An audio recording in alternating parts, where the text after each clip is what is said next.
For what purpose does the gentleman from Michigan rise? Madam Speaker, I rise to claim the time to speak out of order and address the House in 5 minutes and request permission to revise and extend my remarks. Without objection. So ordered. Thank you, Madam Speaker. The Iranian people's peaceful struggle for freedom continues despite the tyrannical regime's barbarous crackdown. In fact, during his Friday sermon, former President Rafsanjani called into question the legitimacy of the present government and rebuked the regime for its crackdown on peaceful protesters and its cavalier rejection of the cries that the election was stolen.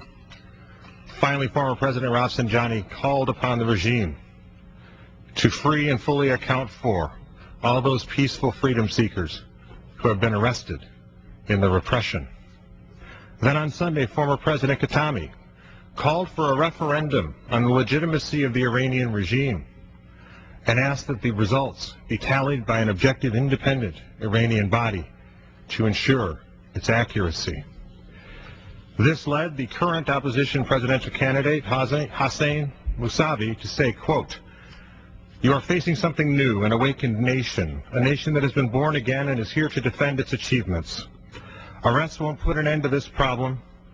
End this game as soon as possible and return to the nation its arrested sons." While humanity agrees, Supreme Leader Khamenei disagrees. And to leaders who both tacitly and expressly support the freedom seekers in Iran, Khamenei issued this warning. The elite should be watchful since they have been faced with a big test. Failing the test will cause their collapse. Well, I'd ask Supreme Leader Khamenei to look at this picture. Her name is Taraneh Moussavi. She was arrested near Goba Mosque, where she was on her way to attend nursing college. After her arrest, she was raped, sodomized, and tortured by her captors, taken to a hospital in a coma, and it was there that she died.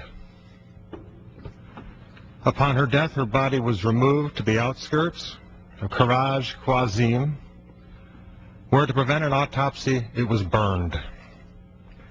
She came from a religious family. Taraneh was only 19 and an only child. Her family has been threatened to keep quiet, and yet the resistance wants her story out. Why? Because here's the truth denied by Khamenei and his misogynistic, murderous regime. Your referendum has been held, and you have failed your test. Taraneh and Neda condemn you as the despicable killers of women. You have no legitimacy either in the eyes of the Iranian people or in the eyes of the civilized world. You are doomed by your own hands, and it is but a matter of time until your regime collapses and the Iranian people breathe free. Madam Speaker, I yield back the balance of my time.